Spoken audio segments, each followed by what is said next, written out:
মান যদি তাকে সামান্য পরিমাণ জাহান্নামের ভিতরে তালা লাগাইয়া দিবে, লাগাও তালা আর নাই। নবীজি ডাক দিয়ে বলে, প্রভু গো, আমার উম্মত আর জাহান্নামে নাই। আল্লাহ বলেন, লাগাও তালা। কিন্তু রয়েছে যে তার লাগানি, এর ঈমান কারো মিটারে ধরা পড়ে না, নবীর মিটারেও ধরা পড়ছে না।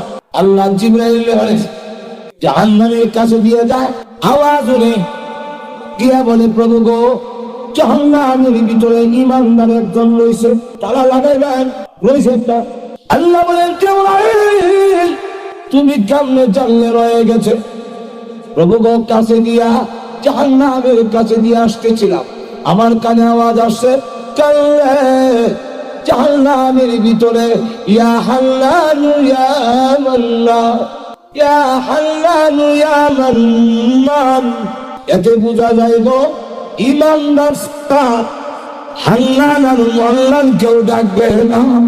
আল্লাহ কাল্লে ইয়া হাল্লানু ইয়া মান্নান, ও খোদা, বিশ্বাস করেছি তোমাকে, আমলের সাজা দিয়েছ, কেন আমি আমল করলাম না, ভালো করে আসে। আল্লাহ মাফ দাও গো, কিচ্ছুই কইতে পারি না। ইয়া হান্নান ইয়া মান্নান।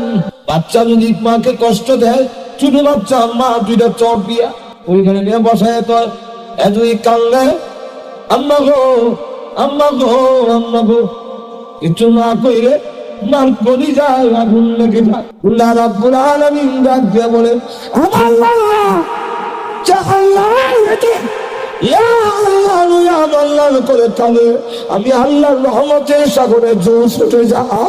আল্লাহর নবী বলেছেন, এমনি আল্লাহ বলেন, জিবরাইল বলে, তুমি যাও, তাকে উদ্ধার করে আন। জাহান্নামের ভিতরে ঢুকলেন, কুড়ায় কুড়ায় তালাশ করে, আওয়াজ আসে, ইয়া হাল্লানু ইয়া মান্নান, কিন্তু মানুষ পায় না। বাবু, আওয়াজ শুনি মানুষ নাই। আল্লাহ বলবেন, জিবরাইল তুমি পাবে না, মালিক ফেরেশতাকে জিজ্ঞাসা করো কোথায় আছে বলে দিবি। তখন জিজ্ঞাসা করে, ও ভাই মালিক, ওই যে হান্নান আর মান্নান কান্দে, কোন জায়গায়? এদের কাছে দিয়ে আপনি হাত গ্রহণ করতেছেন, কিন্তু চলতে চলতে মাথা থেকে পা পর্যন্ত আগুন আর আগুন। এই জন্য আপনি ছিলেন না, ওই যে আগুনের আঙ্গাটা ধাও ধাও করে জ্বলতে ওঠা। জিবরাইল আলাইহিস সালাম শুধু আগুন আর আগুন বের হয়। আল্লাহ বললেন, জিবরাইল জাহান্নামে একটা জাহান্নাম থেকে জান্নাতে যাওয়ার আগে নহর আছে, গোসল দাও, চুমানি দাও। যেই মাত্র চুমানি দিয়েছে, আমার আব্বাকে মাফ দিয়ে জান্নাত দাও না, আমাদের বেইজ্জত করবানি না। আমার আব্বা জাহান্নামে থাকলে আমি কি বেইজ্জত হব না? আল্লাহ ডাক দাও, ইব্রাহিম তোমাকেও বেইজ্জত করবো না, তোমার বাপরেও মাফ দিতাম না। ঈমান আনলো না কেন? ঈমান যদি আনে, কালা কাওয়া, মক্কার লোকেরা বলে কালা কাওয়া, মক্কার লোকেরা বলে গোলামের ঘরের গোলাম। এক দেশ থেকে আরেক দেশে গিয়ে বাড়ি বানাইলে আমাদের দেশের ভাষায় কয় বাঁধেন না, বিলাল বাঁধেন না।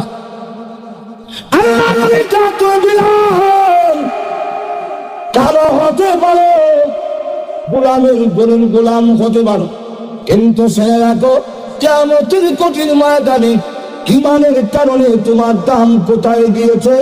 আমাকে যখন আল্লাহ বলবেন জান্নাতে গেটটা করে দিন, চাবি তো আপনার হাতে, আমার হাতে চাবি থাকবে, আমি না করলে জান্নাতের গেট খোলা হবে না। আমার জন্য উট আনা হবে, আমি উঠে উঠবো, আর এই সময় তোমাকে ডাকা হবে, কালো বিলালকে ডাকা হবে, আমি বিশ্ব নবীর উটের লাগাম ধরার জন্য।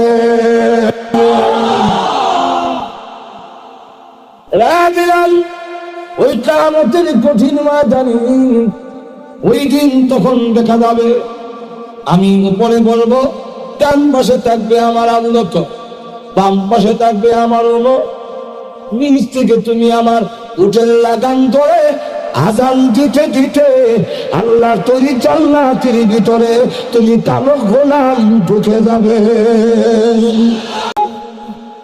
নবী বাবা প্রভু আমার আব্বা যদি জাহান্নামে আগুনে জ্বলে গো, আমার কি কলঙ্ক হবে না? ইব্রাহিম নবী কি বেইজ্জত হবে না?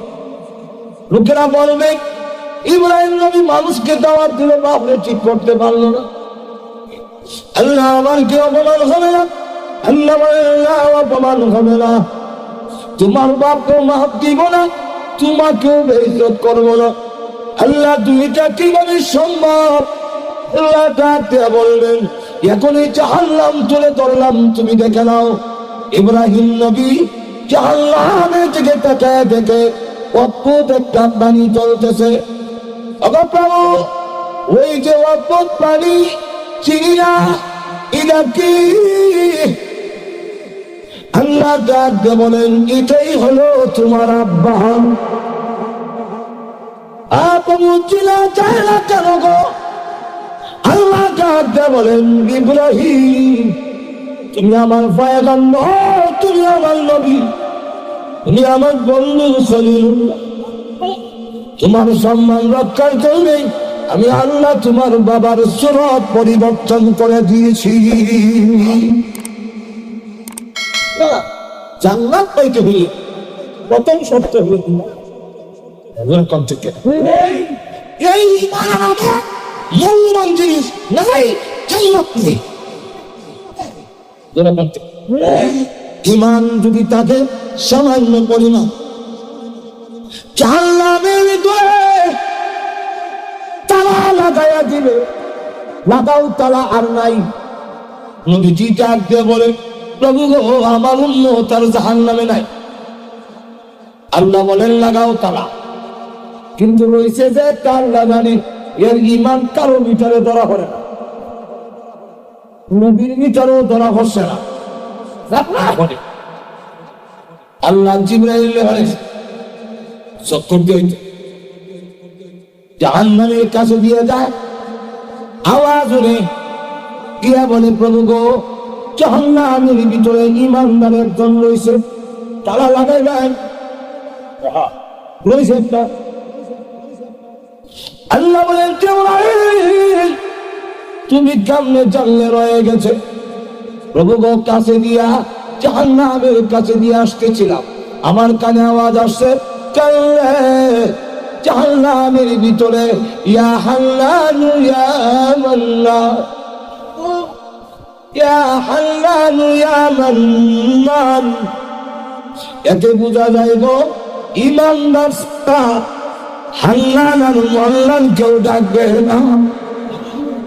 কাজার মতো আল্লাহ বিহার ওরা লাহুম ফিহা জাফিরুন ওয়া শাহীদ, জাহান্নামের ভিতরে দাদার মতো ওরার মতো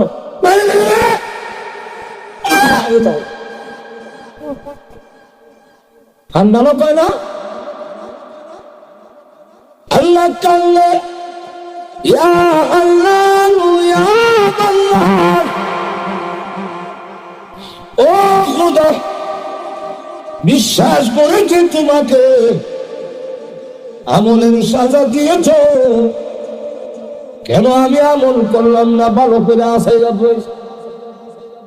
আল্লাহ মাফ দাও গো, আর কিচ্ছুই কইতে পারি না। ইয়া হান্নান ইয়া মান্নান।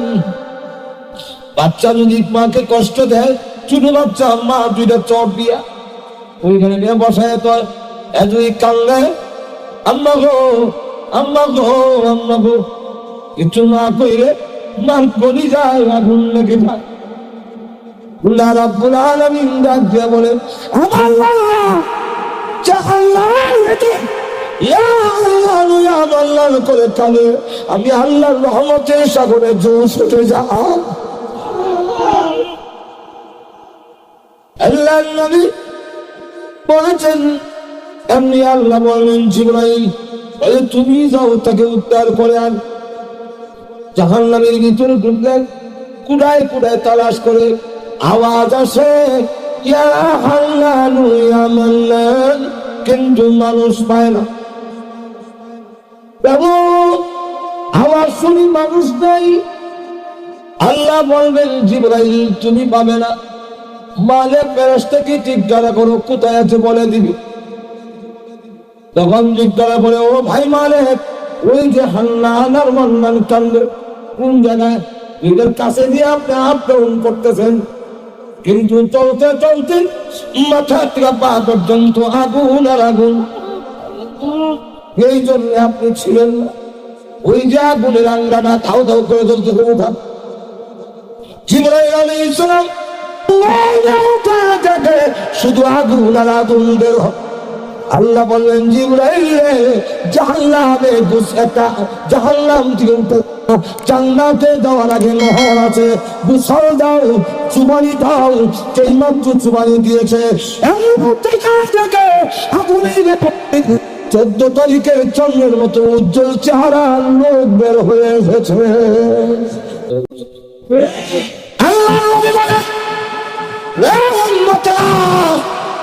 জান্নাতে তোমাদের গান শোনানো হবে। ওরো গিলমানরা রুনা লাইলানা মমতানা সাবিনা ইয়াসমিনা, ওরা পরীর কণ্ঠে, হোর পরীর কণ্ঠে এবং নষ্টমী গান, বড় মজার গান হাদিস শরীফের মধ্যে এসে। আর বাজনা হবে গাছের পাতায় পাতায়, এক এক গাছের বাজনা হবে। সে গান যদি শুনতে চাও, নবী বলেন আমি কানে আঙ্গুল দিয়েছি, গান শুনি নাই। আওয়াজ আসতে নবী আঙ্গুল দিয়ে রাখতেন, গান শুনেন নাই। তোমরা আমাকে অনুসরণ করো, গান শুনবে না, তাহলে আমি রসুল বলে দিলাম জান্নাতের ভিতরে আল্লাহ তোমাদের গান শোনাবে। বড় মজা। কোন গানটা কইব বলবো?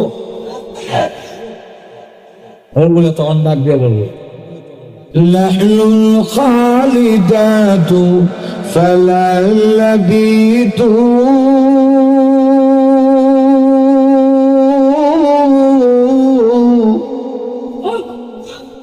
ওয়া লাহনুল লাইমাতু ফালা নাবাসু ونحن الرازيات فلا نسخة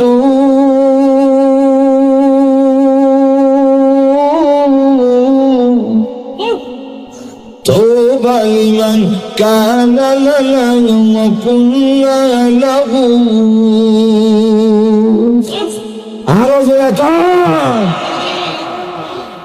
অর্থ তো বুঝেন না, বলবো দিস আদিস কইলাম ওই পুরপুরি বলবে আল্লাহ নবী বলছে নাহনুল খালিদাতু ফালা নাবিদু, ইয়া মুসলিকাত চিরজীবন তোমার পাশে থাকবো, তুমি আর তালাক দিবে না, কারণ তোমার মাথার কোনদিন গ্যাস্ট্রিক উঠবে না। গ্যাস্ট্রিক তো ফেরত দাও না কথা, কোন সময় মাথা দুধটা যায়। এই কারণে না কইয়া বউরে দেয় 3টা, বোন মারে দেয় 3টা, ওর দাদিরে দেয় 3টা, ওর বাপরাও দেয় 3টা। যেমন বোঝা যায় মিষ্টির হুটলায় একজন বাচ্চা দেয়।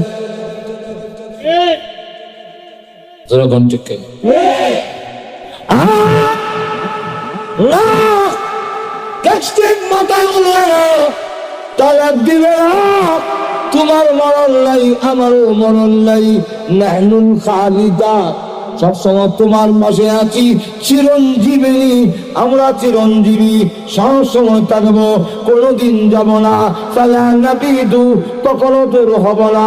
অন্য হাদিসে আছে ফালা নাবিদু আবাদা, কখনো দূর হব না। 2 নম্বর হলো ওয়া নাহনুন নাইমাতু ফালা নাবাসু, তুমি আসবি পেয়েছো, প্রথম দিন বিয়ে করেছিলে, বড় ট্রিটমেন্ট না, কোন সুন্দরী 60 বছর হয়ে যাওয়ার পরে চামড়া এমন ঢিল হয়েছে, বান্ধবীর মতো এমন চামড়া নামি গেছে কি তারপর ধরে টানে, নাতি নাতি নাতি চামড়া ধরে টানে, দিয়ে দেখি তা আমরা নাহনুল নাইমাতু ফালা নাবাসু, অঙ্গ প্রত্যঙ্গ সবসময় টাইট থাকবে, কখনো আমাদের মধ্যে ঝিলামি আসবে না, পরিবর্তন আসবে না, পার্থক্যতা আসবে না, বয়স বাড়বে না।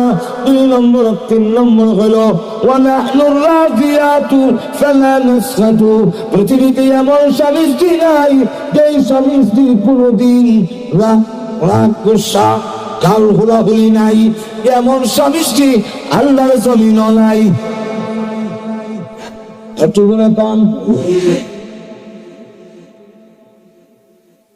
রাগ গুসা গেছি আছে,